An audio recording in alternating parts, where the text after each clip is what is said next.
Morning friend. भाजपुरा है सबके बीच में doctor Vijay Singh, assistant professor, सरकारी मेडिकल मेहरावा। फ्रेंड्स, आप सबको online classes study point doctor Vijay Singh में स्वागत है, वेलकम करता हूँ। फ्रेंड्स, फ्री ऑफ क्लास लगातार आप सबके बीच में मैं नया लेक्चर टॉपिक लेके आ रहा हूँ।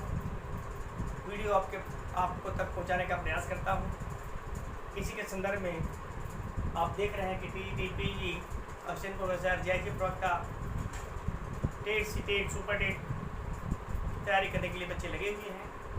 उसी से संबंधित रिलेटेड मेरा लगातार नए टॉपिक वीडियो मैं लेके आप सबके बीच में उपस्थित हो रहा हूँ।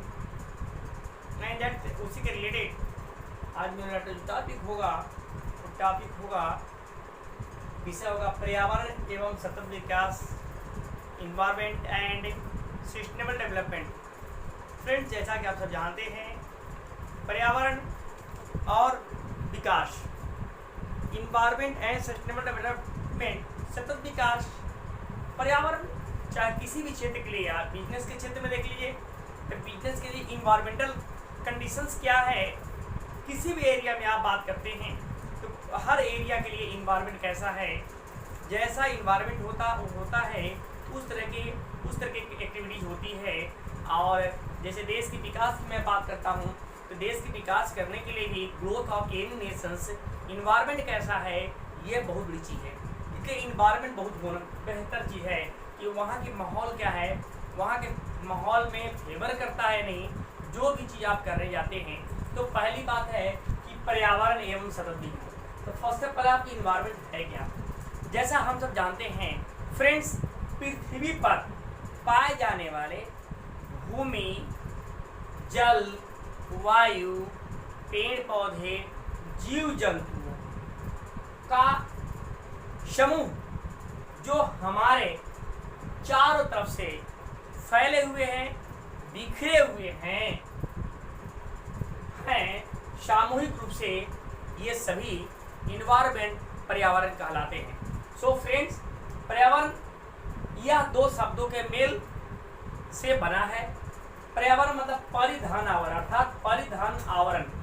ये दो शब्दों के मेल से पर्यावरण की उत्पत्ति हुई है, जिसका शाब्दिक अर्थ है वह आवरण जो हमें चारों तरफ से घेरे हुए है, फैले हुए हैं, चारों तरफ से हमें ढके हुए हैं, पर्यावरण तत्व।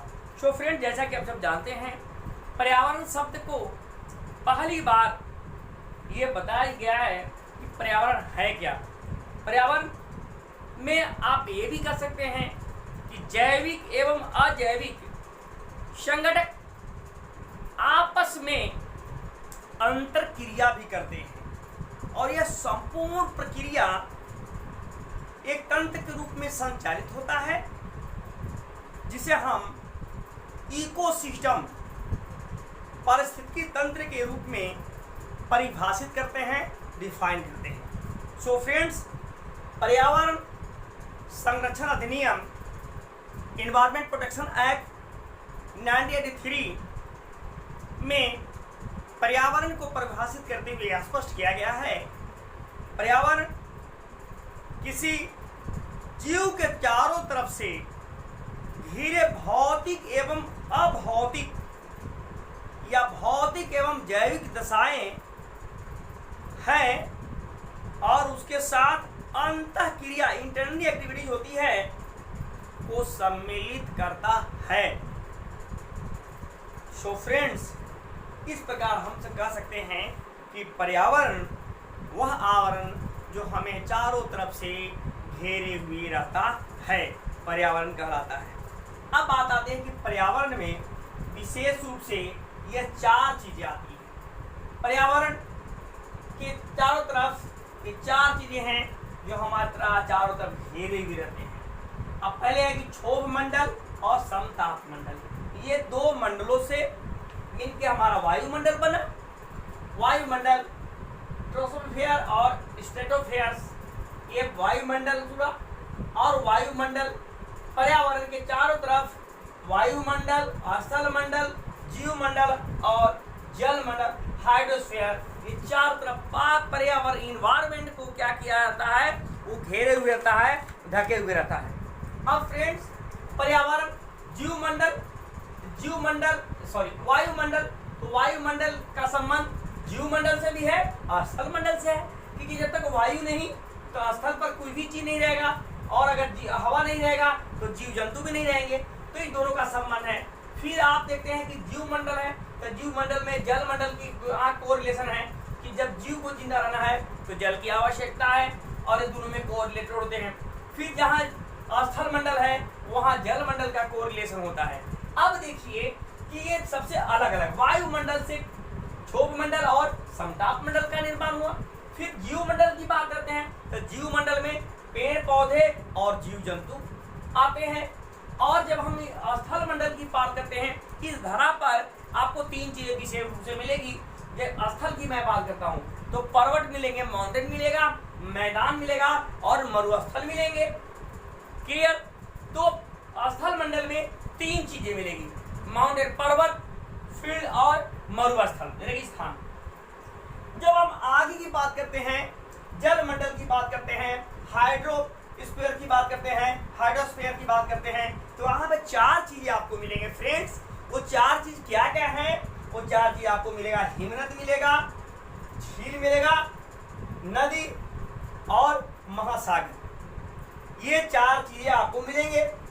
अभी चार चीजें मिलकर के जल मंडल को वो करते हैं। जल मंडल से ये चार चीज का निर्माण होता है, बड़े बड़े जो भूखंड हैं। अब बात आती है कि पर्यावरण एक अविभाज्य समष्टि है। ये कह सकते हैं हम कि पर्यावरण एक अविभाज्य समष्टि है, जहां भौतिक एवं या जैविक एवं अजैविक तत्वों वाले परस्पर रेसिप्रोकल रूप से क्रियाशील तंत्रों से इसकी रचना होती रहती है। अब इसकी रचना कैसे होगी, किस से होती है? तो जब इसकी बात हम करते हैं कि पर्यावरण को विशेष रूप से ये तीन चीजें हैं जहां इनका निर्माण होता है। जैसे पर्यावरण के तीन मेन संघटक है, और उसमें फर्स्ट है भौतिक या अजैविक, जैसे स्थल हो गया, वायु हो गया और जल हो गया। सेकंड है जैविक, और जैविक में क्या होता है? पादप है, जंतु हैं तथा सूक्ष्म जीव जंतु आते हैं। और लास्ट है सांस्कृतिक। सांस्कृतिक मतलब मानव के द्वारा निर्मित गतिविधियां, जैसे आर्थिक, सामाजिक और राजनीतिक गतिविधियां मिलकर के इन्वायरमेंट को पैदा करते हैं। अब फ्रेंड्स, बात आती है कि उपरोक्त विवरण के आधार पर हम ये कह सकते हैं या कहा जा सकता है कि पर्यावरण कई संगठकों से निर्मित एक संरचना है, एक कंस्ट्रक्शन है, एक बनावट है, एक विशेष प्रकार की आकृति है। और यह सभी जैविक और अजैविक अवयवों का सम्मिश्रण है, मिक्सअप है, जो जीवों को चारों तरफ से प्रभावित करता है। Effect for the surrounding. पर्यावरण के कुछ घटक या कुछ कारक संसाधन के रूप में काम करते हैं, जबकि कुछ कारक होते हैं जो कारक वो कंट्रोलर यानी नियंत्रक के रूप में कार्य करते हैं। अब बात आती है कि इसके साथ ही कुछ क्षेत्रीय तथा भूमंडलीय स्तर पर भी पर्यावरण में विभिन्नताएं पाई जाती हैं, जिसे हम निम्न तालिका के द्वारा स्पष्ट कर सकते हैं। अब ये दो चीजें आती हैं, पहला है जीवाणु का पर्यावरण और सेकंड है वृक्ष का पर्यावरण। अब जीवाणु के पर्यावरण में हम देखते हैं कि यहाँ पर एक पर्यावरण बना, जीवाणु का पर्यावरण है जो लघु होता है और वृक्ष का पर्यावरण जो बृहद होता है। अब फ्रेंड, बात आती है कि अगर पर्यावरण को मैं लेता हूँ एक लेवल पर, स्तर लेवल पर लेते हैं, एक छोटे स्तर पर देखा जाए तो पर्यावरण के कुछ कारक होते हैं और कुछ कारण होते हैं। कारक में आप जब देखेंगे तो कारक में दिखाई देगा कि कुछ संसाधन के रूप में होता है और कुछ नियंत्रक के रूप में होगा जो कारक होते हैं। नीचे आप देख लीजिए, थोड़ा नीचे दिखाइएगा तो दूसरी बात, अगर हम पर्यावरण की क्रिया विभिन्नताएं देखते हैं तो कारण देखते हैं, तो कारण में आपको तीन चीजें मिलेंगी। वो 3 चीज क्या आपके मिलेंगे? जलवायु में परिवर्तन, चेंज इन सीजन, स्प्रिंग्स, मृदा प्रकार, टाइप्स ऑफ सॉइल, बहुत सारा क्या आप जमीन लैंड मिलेंगे। वो मृदा कई प्रकार को होंगी, जो आपकी मृदा के बारे में पढ़ा है, देख लीजिए क्या। और थर्ड है स्थलाकृतियों में अंतर, स्थलाकृति है, कहीं पहाड़, कहीं पठार, कहीं समुद्र की गहराई, सब में बहुत आपको अंतर देखने को मिलता है। अब संगठक की बात करते हैं, तो जब संगठक की बात करते हैं, यही संगठक के 3 प्रकार के होते हैं, जो भी आपने अभी आपको बताया था। तो संगठक 3 प्रकार के होते हैं।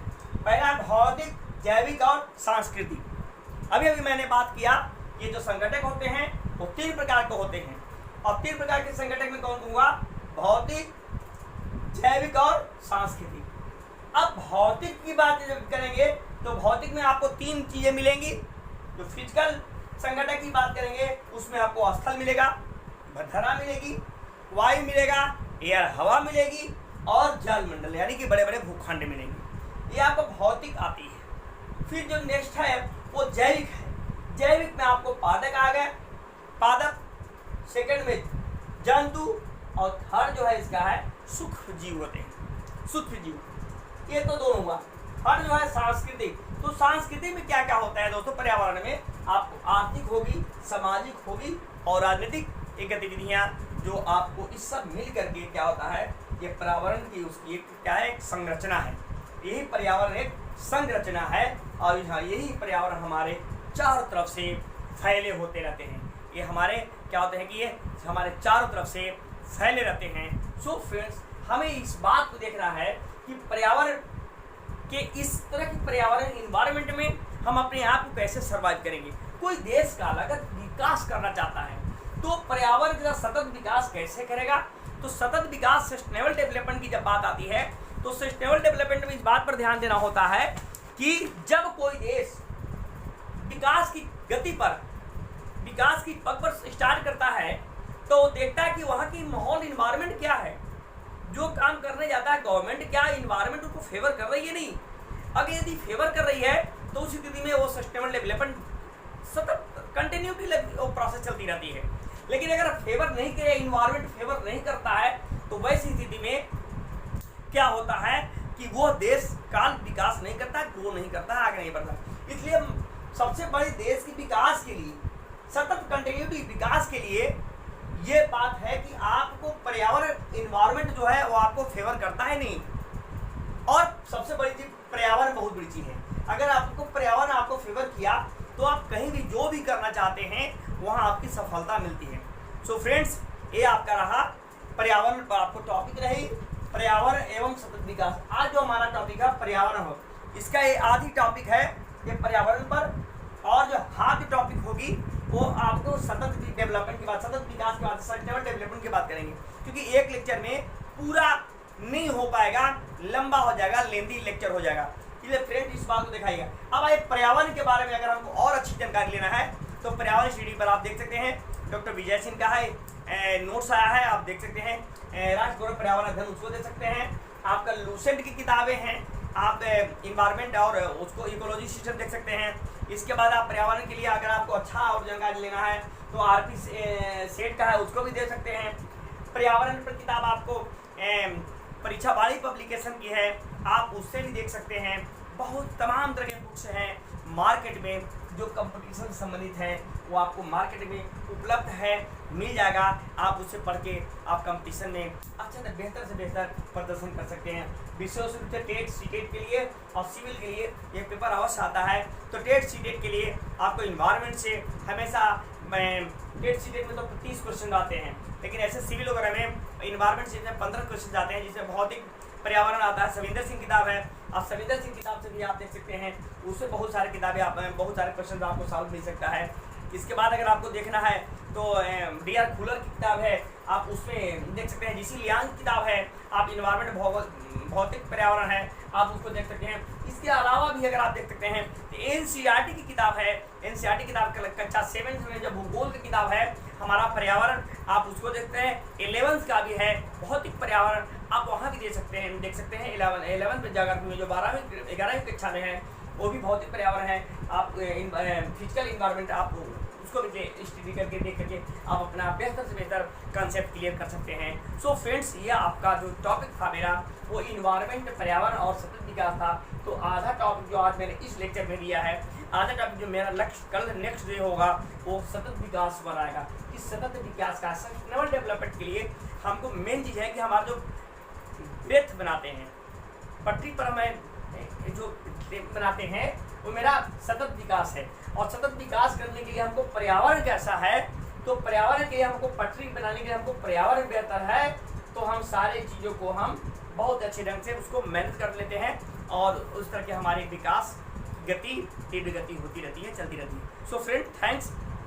यदि आपको इस मेरे लेक्चर से अगर संतुष्ट है तो मेरा channel online study classes study point doctor Vijay Singh को लाइक सब्सक्राइब जरूर करें और कमेंट जरूर करें, क्योंकि और मेरे चैनल को सब्सक्राइब जरूर करें क्योंकि और कमेंट करें और तभी तो नया जो वीडियो आएगी वो सबसे पहले आप तक पहुंचेगा। थैंक यू, धन्यवाद।